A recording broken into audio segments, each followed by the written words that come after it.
할렐루야. 오늘도 하나님께서 우리와 함께 하실 줄로 믿습니다.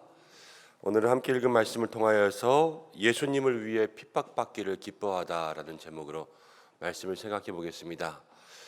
성령 공동체, 이제 성령께서 사도행전에 나오는 모든 제자들의 삶을 변화시켜 주셨습니다. 그 당시에는 그들을 뭐라고 불러야 될지 사람들은 알지 못했어요. 그러니까 이 사도행전의 사건들이 일어날 딱 그 당시에 이런 일들이 처음이었거든요. 우리가 나중에 교회라고 이름 붙였기 때문에 교회라고 부르는 거지. 그 후에 사도행전에서도 11장에 가서야 이 사람들을 그리스도인이라고 부르기 시작했습니다. 그러니까 지금 이 5장쯤 왔을 때 일어나는 일의 현상 속에서는 누구도 이상한 일이 일어나는 건 알았지만 이 일을 뭐라고 불러야 될지를 아무도 몰랐다라는 거예요. 그런데 사도들은 확실하게 변화가 되었습니다.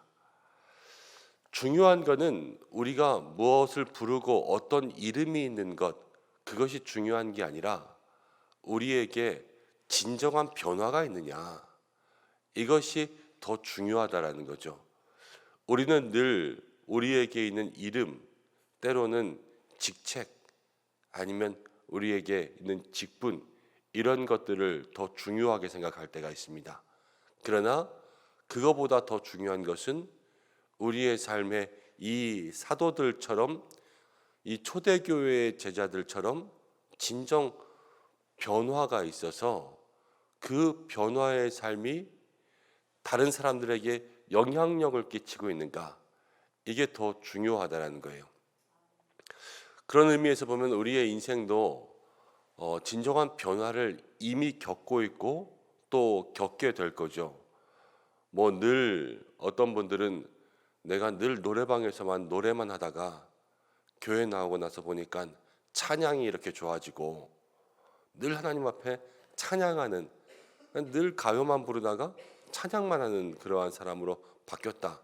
이것도 하나의 변화일 거고, 또 새벽에 그냥 늘 자고 이러던 분들이 이제 다 새벽에 매일 기도하는 사람들로 바뀌었다. 이것도 변화일 거고, 주말이면 매일 놀러 가고 또 이러던 분들이 예수 믿고 나서 이제 주말이면 늘 성전을 가까이 하고 주일 예배로 봉사하는 자리로 힘쓰고 애쓴다. 이것도 어떤 변화의 하나일 거예요. 우리의 삶에 지금도 어떻게 보면 하나님을 통한 변화가 있고, 그리고 앞으로도 하나님께서 우리의 삶에 변화를 주실 것입니다. 이런 변화들이 바로 성령께서 내 안에 있는 증거구나. 그리고 성령께서 우리를 믿음의 사람들로 이끌어 가시는구나. 이러한 역사임을 마음 가운데 기억해야 될 거고요. 날마다 우리가 생각해야 될 것은 우리 안에서 삶에 일어나는 그러한 변화들, 이 변화들을 마음속에 잘 간직하고 살아갈 수 있는 그러한 믿음의 사람들 되시기를 바랍니다. 근데 이러한 변화들을 왜 주시는가? 우리의 삶에 보면 하나님께서 우리의 인생을 사랑하시기 때문에 그냥 두시지 아니하고 하나님의 복을 주실 그러한 믿음의 그릇으로 바꾸시는 거예요. 우리 모든 믿음의 성도들에게 하나님의 사랑과 은혜와 축복이 임할 줄로 믿습니다. 그러면서 오늘 말씀 가운데도 하나님께서 인생을 변화시키는 또 하나의 모습들이 나타나는데, 이제 17절 말씀 가운데 보면 대제사장과 그와 함께 있는 사람, 즉 사두개인의 당파가 다 마음의 시기가 가득하여 일어나서 18절에 또 사도들을 잡아서 옥에 가두었습니다. 왜 가두었는가? 원래 사도들이 복음을 증거할 때 사도들을 잡아다가 옥에 가두었다가 다시 이러지 마라, 그리고 예수의 이름으로 증거하지 마라, 그러면서 그들을 때리고 놓아주었는데, 근데 또 나가자마자 복음을 증거하고 있는 거예요. 그래서 화가 나서 다시 잡아서 가두었습니다. 잘 가둬놨는데 어떤 일이 일어나냐면 19절 말씀 가운데 주의 사자가 일어나서 밤에 옥문을 열고 끌어냈습니다. 밤에 다 꽁꽁 묶여있던 그러한 옥문을 열고 간수들도 있지만 그 사이를 다 끌고 가서 그냥 자유롭게 풀어주면서 뭐라고 이야기했냐면 20절에 가서 성전에 서서 이 생명의 말씀을 다 백성에게 말하라. 이게 풀어준 이유였어요. 놓아주고 다니게 한 이유는 다시 복음을 증거하라라는 거예요. 하나님께서 우리에게 우리 삶의 변화도 주시고 은혜도 주시고 능력도 주시고 우리에게 많은 복을 주시는 것은 여러분 다른 것이 아닌 줄로 압니다. 우리에게 주신 것들을 세상 가운데 서서 다 전하라 하시는 사도와 똑같은 하나님 주신 우리의 삶의 명령이 있는 거예요. 우리가 오늘도 우리에게 주신 은혜들을 가지고 나만 꽁꽁 가지고 간직하는 것이 아니라 여러분 주변에 나누고 베풀 수 있는 믿음의 사람들 되시기 바랍니다. 좋은 은혜들을 함께 나누고 내게 주신 하나님의 역사들을 함께 나누고 간증하는 것, 그것만큼 효과적인 전도가 없어요. 뭐 전도할 때 예수 믿으세요, 예수 믿으세요 이렇게 말하지만 그 사람이 예수 믿게 하기 위해서는 그 마음을 변화시킬 수 있는 무엇인가 스토리가 있어야 되지 않습니까? 그 스토리 중에 가장 강력한 게 뭐냐면 나의 간증이에요. 간증. 내가 은혜 받은 간증, 내가 하나님 만난 간증, 내 인생이 변한 간증, 또 내가 예배마다 말씀마다 나의 마음속을 이렇게 만져주신 그 간증, 나에게 주신 역사들을 이야기하는 것이 여러분 정말로 사람들에게 마음을 변화시킬 수 있는 놀라운 전도의 복음의 메시지가 됩니다. 내게 주신 은혜들을 잘 증거할 수 있는 여러분 되시기 바랍니다. 근데 제자들이 가지고 있는 이 복음의 증거의 메시지는 뭐였냐면 다른 것이 아니라 예수님이었죠. 예수님에 대해서 이야기합니다. 왜냐하면 자기들이 예수님 만났으니까. 내가 만난 사람이 누군가를 얘기하는 거예요. 구주, 메시아, 그리스도, 예수님이다라는 거죠. 그러면서 21절부터 보면 성전에서 쭉 백성들을 가르치고 있을 때에 이제 다시 가둔 제사장, 사두개인, 모든 성전 관리인 이런 사람들이 다 제자들이 없어진 것을 발견하게 되었습니다. 그래서 두려움 가운데 여기저기 알아보니까 성전에 있는 것을 보고 다시 잡아오게 됐죠. 다시 잡아와서 대제사장이 이제 이들을 또 한번 신문하는 거예요. 신문. 28절에 보면 이렇게 이야기합니다. 이르되 우리가 이 이름으로 사람을 가르치지 말라고 언급하였으되, 여기서 이 이름이라는 것은 예수님을 얘기합니다. 우리가 예수님으로 사람을 가르치지 말라고 언급하였으되 너희가 너희 가르침을 예루살렘에 가득하게 하니 이 사람, 여기서도 이 사람은 예수님을 얘기합니다. 예수님의 피를 우리에게로 돌리고자 함이로다. 그 당시에 종교 지도자들은 예수님의 이름을 말하는 것도 싫어했어요. 그들의 입장에서 보면 이 이름 말하면 부정타 뭐 이런 식으로 예수님의 이름을 입에 담는 것도 싫어해서 그냥 예수님을 이 사람으로 이야기하는데, 그렇게 이야기하면 다 아는 거죠. 근데 이 사람의 이름으로 가르치지 말라, 예수님의 이름을 얘기하지 말라. 근데 너희가 계속 가르쳐서 온 예루살렘에 이 사람의 이름을 가득하게 했다, 이렇게 이야기했습니다. 그리고 이 사람의 피, 예수님의 피를 계속 유대인들이 너희가 십자가에 못 박은 예수가, 이렇게 했으니까 너희가 십자가에 못 박았다, 이것을 강조해서 우리 책임을 돌리고 있다, 이렇게 얘기한 거죠. 근데 베드로가 이렇게 이야기했습니다. 29절 말씀 중요하니까 한 절 읽어보겠습니다. 시작.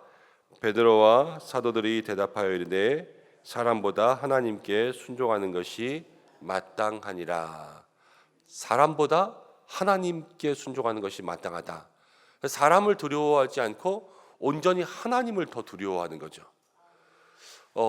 사도행전 4장 2장에 나오는 이 모든 소유를 바꾸어서 서로 나눠주고 통용하는 것, 이것을 통하여서 제가 말씀드린 게 물질보다 사람이 귀하고 물질보다 사랑이 더 귀하고 물질보다 은혜가 더 귀해졌다, 이 말씀드렸죠. 지금 여기에 나오는 역사도요, 세상의 어떤 사람보다 지금 더 크고 경외할 분은 하나님이시다라는 것을 마음속에 생각하게 된 거예요. 베드로 제자들 예전에 예수님 붙잡힐 때 대제사장, 종교 지도자들 앞에서 다 도망갔어요. 그들의 권세가 무서웠거든요. 그렇지만 이제는 하나님 이외에는 두려운 분이 없는 거예요. 그렇기 때문에 오직 하나님의 말씀 가운데 순종하기 위하여서 이 땅 가운데 있는 모든 것들은 그들의 마음에 어떠한 방해도 되지 않는 거죠. 여러분, 우리가 우리의 삶에 하나님만이 우리의 삶에 가장 두려운 분 되시길 바랍니다. 우리의 인생을 죽이기도 살리기도 하실 그분은 하나님밖에 없어요. 세상에 누가 우리를 해하지 못합니다. 얼마 전에 어떤 한 분이 이제 저에게 조금 뭔가 물어보시면서 이런 이야기를 하셨어요. 이제 누구로부터, 그냥 예수님을 믿지 않는 다른 사람으로부터, 좀 이상한 사람 같아요. 다른 사람으로부터 이제 주변에 귀신이 있다라는 이야기를 들었다는 거예요. 그러니까 마음속에 조금 꺼림칙하잖아요. 그 일을 가지고 저에게 좀 물어보러 오셨더라고요.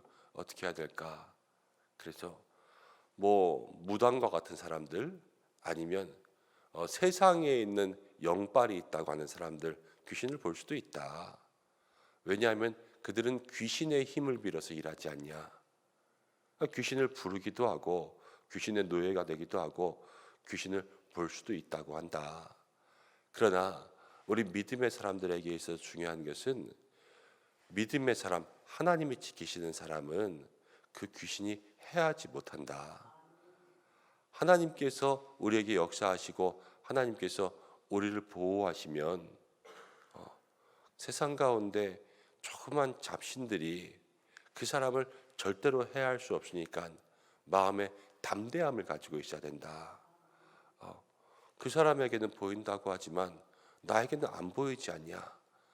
하나님께서 그것을 다 안 보이도록 가려주시고 굳이 볼 필요가 없는 것들 하나님께서 다 막아주시는데, 세상 사람들이 하는 일들 속에서 거기에 우리가 마음을 두고 마음을 쓰고 이럴 필요가 없이 우리는 하나님 한 분만 바라보면 된다. 이렇게 함께 이야기를 나누었던 그런 기억이 나요. 근데 이 베드로와 모든 사도들이요, 세상 가운데 어떤 이야기들 가운데도 이제 그 귀가 이렇게 어떻게 보면 팔랑거리지 않는 거죠. 그냥 하나님께만 그들의 모든 삶을 다 집중하게 되었어요. 여러분, 우리의 삶의 인생에 하나님께 모든 것을 집중할 수 있는 믿음의 사람들 되시기를 바랍니다. 그런데 이 사도들, 이들을 보면요, 이제 계속 예수님을 증거하고 있으니까 이 종교 지도자들에게는 뭐라 그럴까요? 좀 걸림돌이잖아요. 그래서 이 사람들을 해치고자 할 때 가말리엘이라는 한 사람이 일어나서 이렇게 이야기합니다. 가만두자. 왜냐하면 그 당시에 드다라는 사람이랑 유다라는 사람이 있었는데, 이 사람들도 막 일어나서 사람들을 선동해서 여기가 살 길이다, 진리다, 아니면 신흥 종교처럼 이렇게 사람들을 막 불러일으켰는데, 이 사람들이 한때 일으켜지다가 금방 쉬 사라졌다. 그러니까 우리도 건드리지 말고 가만히 있으면 이 사람들이 진짜면 우리는 막을 수 없을 거고, 가짜면 자기네들이 없어질 거 아니냐. 그러면서 살려두고 죽이지 말고 그냥 이 사람들 내보내라. 그러자 모든 사람들이 그럴듯해서요, 그냥 제자들을 때리고 내보냈습니다. 다시는 그렇게 하지 말라. 이렇게 엄히 경고하고, 그래서 때린 거죠. 사람들을 때렸다라는 게 그냥 때린 게 아니라 심하게 때렸을 거예요. 그리고 나서 사람들을 다 내보냈는데 어떻게 했냐면은 41절, 42절 이렇게 나옵니다. 41절, 사도들은 그 이름을 위하여 능력받는 일에 합당한 자로 여기심을 기뻐하면서 공의합을 떠나니라. 자기들이 핍박받은 것을 기뻐했어요. 그리고 42절 함께 읽습니다. 시작. 그들이 날마다 성전에 있든지 집에 있든지 예수는 그리스도라 가르치기와 전도하기를 그치지 아니하니라. 날마다 예수님을 주라 가르쳤습니다. 마저도 계속 멈추지 않고 가르치는 거예요. 여러분, 사람이 변하는 것이 쉽지 않습니다. 아무리 가르치고 때로는 아무리 채찍질해도 변하지 않을 때 많아요. 왜냐하면 이 본심이 변하지 않고 행동을 변화하는 건 너무 어려워요. 이 사람의 심성이 있는데 이 심성이 안 변하면 아무리 뚫겨펴도 사람의 행동이 안 바뀌어요. 그런데 이 제자들은요, 행동이 바뀌었잖아요. 근데 이 바뀐 행동을 하지 말라고 때려도 계속 한 거예요. 그럼 이 제자들은 뭐가 바뀌었다고 생각해야 되냐면, 이 제자들은 이 마음의 심성과 본심으로부터 다 바뀐 거예요. 그래서 그들이 예수님을 주라 증거하는 것은 그 마음속에 예수님에 대한 확실한 믿음이 있는 거예요. 그러니까 어떤 핍박이 와도 그 핍박을 즐거워하고 예수님을 위하여서 그 일을 할 수 있는 것을 기뻐하면서 그렇게 나아간 거죠. 여러분, 우리에게도 이런 변화가 있어야 됩니다. 우리가 그냥 며칠 일어나서 드다와 유다처럼 잠깐 들끓다가 다시 식는 것이 아니라 우리의 심령 깊은 곳으로부터 본성과 마음으로부터의 변화가 있어야지만 그 속에서 우리의 행동이 다시 돌아가지 않습니다. 아니면 조금 주의하다가 그냥 거기서 또 넘어져요. 또 똑같이 실수하고. 이 제자들의 삶을 보면 그러나 다시 돌아가지 않는 진짜 순교하기까지 이들은 쏙 전진했단 말이에요. 이러한 삶의 변화는 성령께서 우리의 본심을, 마음을 변화시키시는 것이다. 이것을 여러분 마음속에 생각하면서 이 사람들이, 사도들이 예수님을 위해서 핍박받기를 기뻐했죠. 이것은 진정한 변화의 결과이다 라는 것을 한번 기억하시는 오늘 이 새벽 되시길 바랍니다. 그리고 기도할 때 오늘 나에게도 하나님 진정한 변화를 주옵소서. 그렇죠? 진정한 변화, 이것이 우리에게 있어야 돼요. 그것을 기도할 수 있는 믿음의 삶이 있으시기를 주님의 이름으로 축복합니다. 기도하겠습니다. 고마우신 아버지 하나님, 우리의 삶에 진정한 변화가 있기를 간절히 소망합니다.